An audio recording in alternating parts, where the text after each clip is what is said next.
tamang balak ng kanyang pangalawang ina at buong puso naman siyang kinupkup ng mabubuting duwende na naninirahan sa liblib na puok ng kakahuyan. Isang araw, hindi sinasadyang naiwala ni Snow White ang medalyon na bigay sa kanya ni Richard. Sa kabutihang palad, natagpuan iyon ni Pig, ang kaibigan niyang Squirrel. Halos hindi mapatawad ni Snow White ang kanyang nagawa dahil ang medalyon ang tanda ng kanyang pagmamahal kay Richard.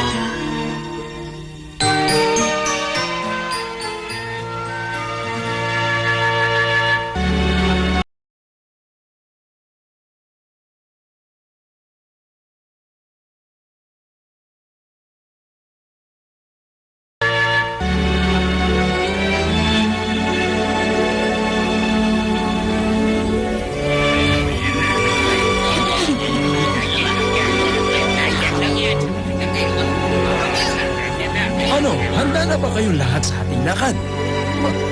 Nasaan nga pala si Jolly?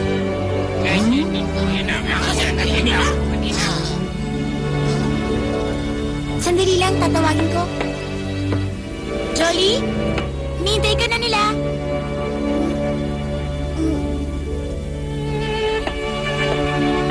Wala si Jolly sa loob. Si Jolly talaga, kahit kailan.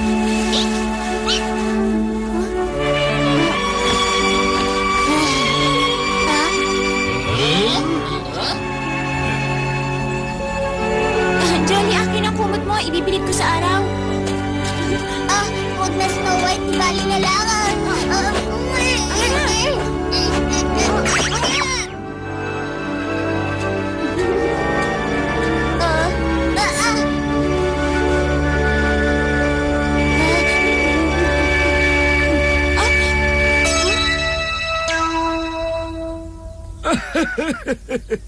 Nag-iihi ka pa rin sa iyong pagtulog.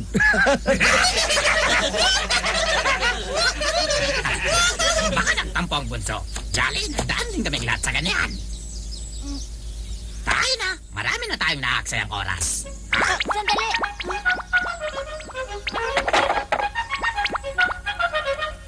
Ano pang hinihintay nyo? Tayo na! Ay, magaling mo naman. Paalam, Snow White! Ingat kayo!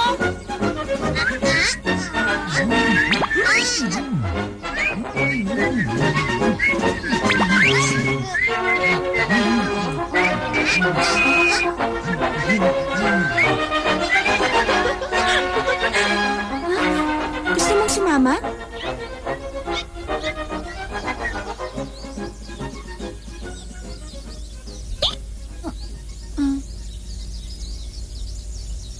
Pig, alam mo, naalala ko ang aking mga alagang hayop.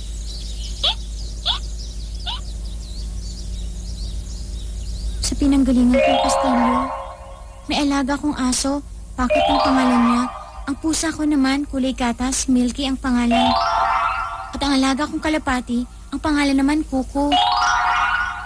Silang tatlong matatapat kong kaibigan at kalaro. Nasaan na kaya sila ngayon? Kamusta na kaya ang kanilang kalagayan? Sana, narito sila. Pasensya ka na.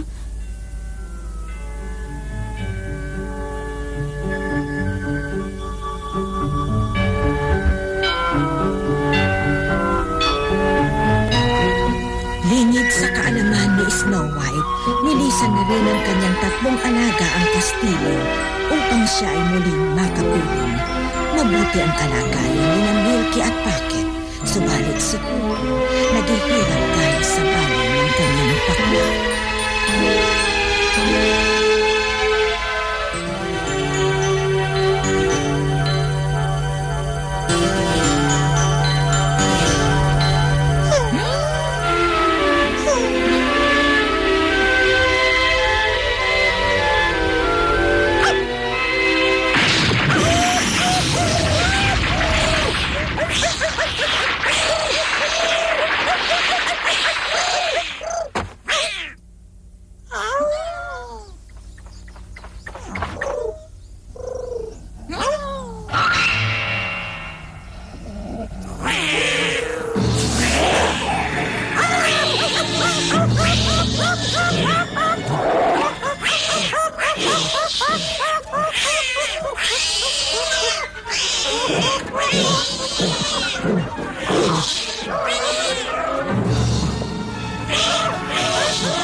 Kasal na kami sa gutom! Handa na ba ang aming pagkain? Huh?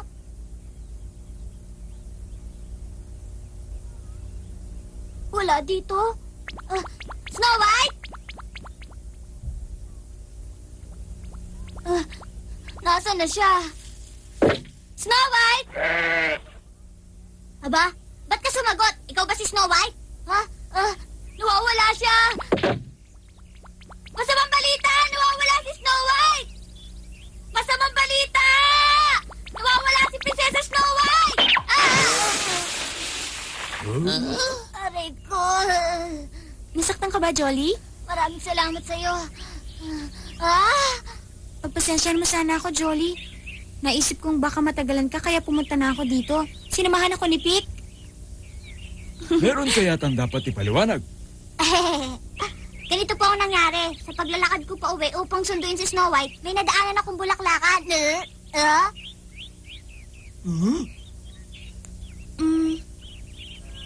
Para sa'yo. Aba? Salamat, Jolly. Kakaibang bulaklak.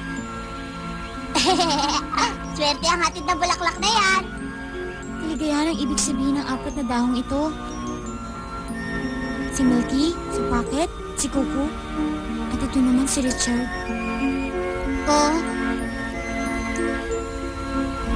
Si Richard bang nagbigay ng medalyon na yan?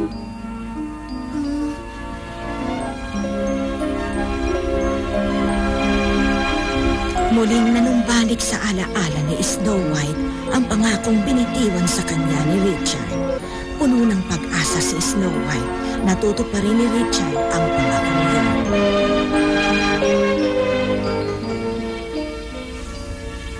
Nangako siya sa akin susulatan niya ako. Kailan? Hindi ko lang alam.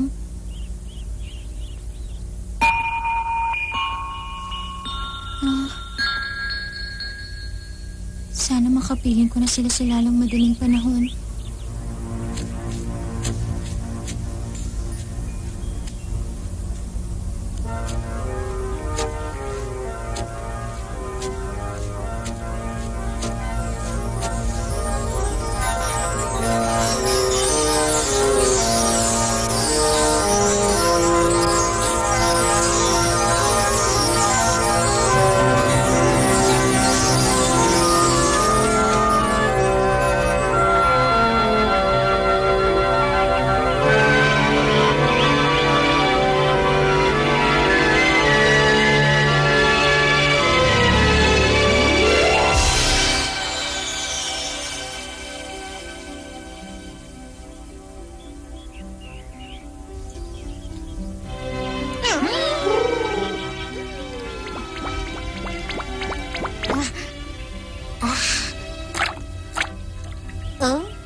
Tulungan niyo ako! Ano na naman kayang maling balita ang hatid ni Jolly?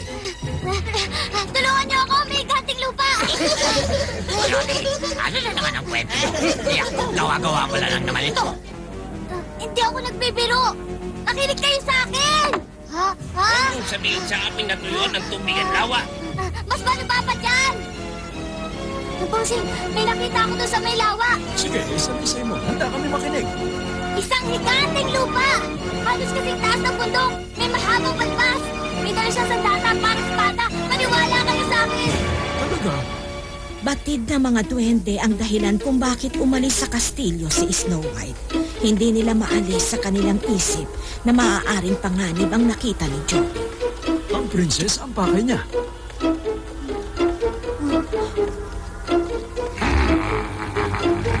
Maging higante man yon, dapat handa tayong ipagtanggol si Snow White. Tama ka. Gagawa tayo ng paraan upang mapalaya siya sa ating kakahuyan. Alisin ang pangamba. Kami ang mga ngalaga. Gourmet, Bakit po? samahan ng prinsesa pauwi sa ating bahay. Narito si Gourmet. Handa sa lahat ng oras ipagtanggol ang Prinsesa Snow White at sino man ang humarang sa amin. Bakit? Anong nakakatawa? Kuya na ipalalaban, walang matatakot sino man. Ang matabil na labi ay tigil na. Pag hindi nakapagtimpi, lagot ka.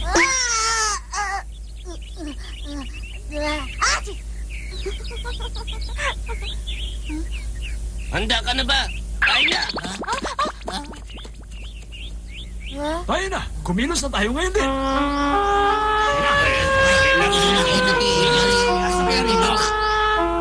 Bossing, dito ko lang siya nakita nakatayo kanina. Sandali. Tingnan ninyo. Aba, makasitaw ng paa ng isang tao. Napakalaki naman ng paa ng taong yan. Sundan natin kung saan patungo.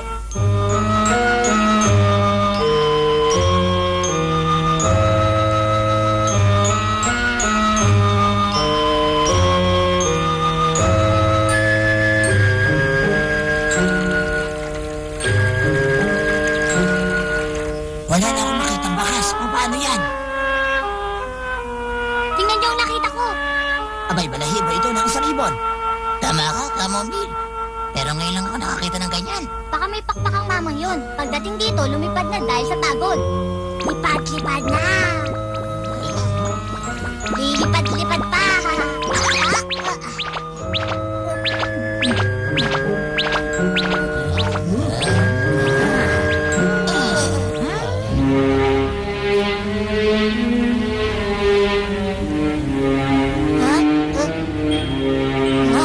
Jolly, sabihin mo kung may nakikita ka. Sandali! Parang may nakikita akong gumagalaw sa pantalon. Kung ganun, tayo na. Bilis. Huwag niyo ako iwan!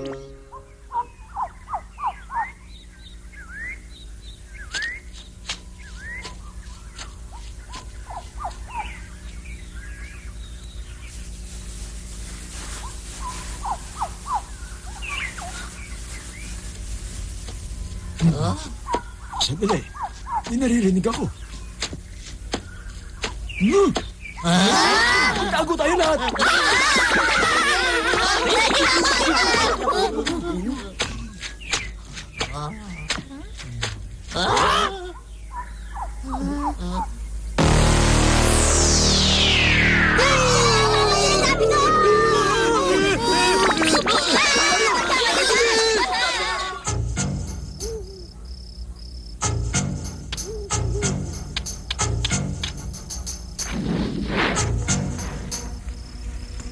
Makinig kayo. Kahit na anong mangyari, kailangan may pagtanggol natin si Prinsesa Snow White. Hindi natin dapat hayaang makalapit sa bayang higante. Alam niyo na ba ang dapat gawin?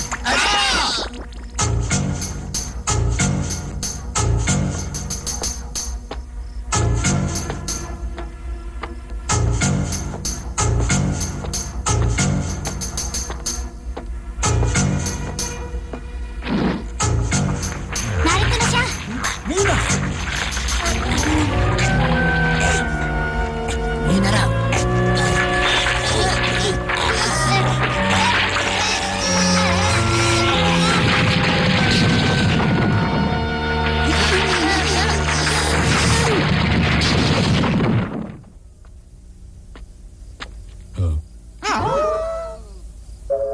Lisanin ang lugar na ito! Kundi mapapahamak kayo! Lisanin ang lugar na ito! Lisanin ang lugar na ito!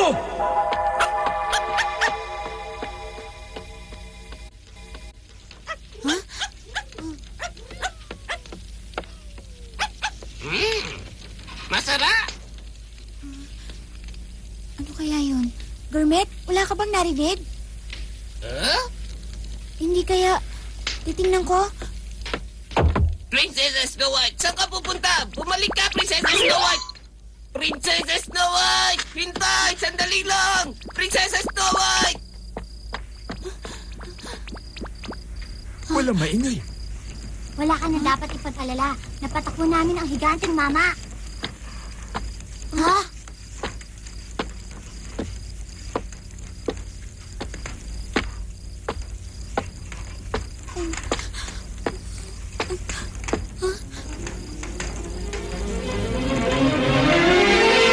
Samson?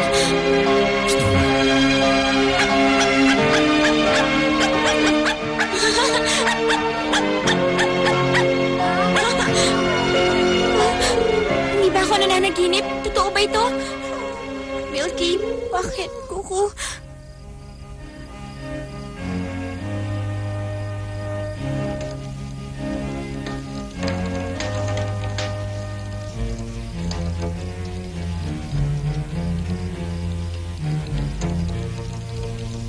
Si Sansa na nagligtas sa aking buhay noon. May nakasalubong ako ng isang mabangis na oso. Buti na lang at biglang dumating si Sansa at pinagtanggol ako. Pinagsapalaran niya ang kanyang buhay upang maligtas lamang ako.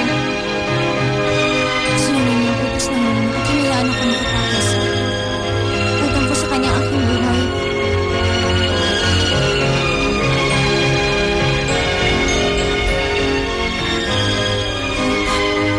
Salamat, Sanson, sa pag-aalaga sa aking mga hayop. Humihingi kami ng kapatawaran sa iyo, Amang. Naging marahas ang aming pagkilos. Maswerte pa rin tayo. Kasalanan mo lahat ito!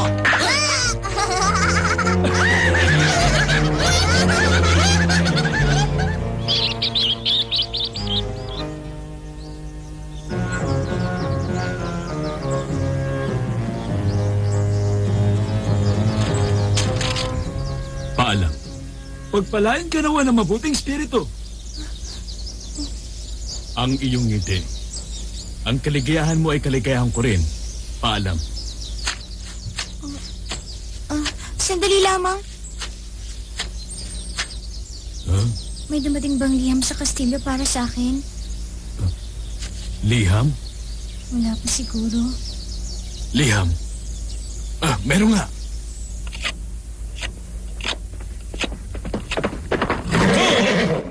Maaari bang magtanong sa inyo? Tama ba ang tinatahak kong landas patungo sa kastilyo ni Prinsesa Snow White? Tama. May liham. Tiyak ko, liham ni Richard ang hatid niya.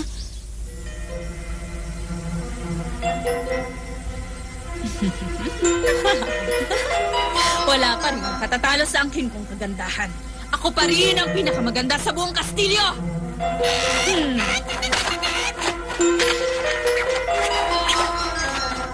Mahal ko ang Prinsesa Snow. Richard. Ayan, may bago ka mapaglalaroan na aking alaga. Hindi na rin naman matutunghayan ni Snow White ang liham na yan.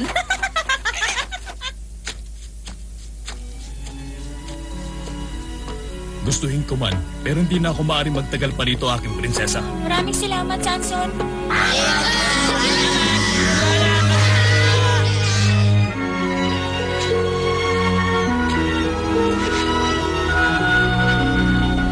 Kapiling na muli ni Snow White ang kanyang mga alagang hayop. Bukod pa dito, masaya na rin siya sa piling ng 7 prende. Hindi na siya malungkot. Hindi na nag-iisa, subalit may tuwa sa kanyang puso na tanging si Richard lang ang makapagpupuno at makapagpapalit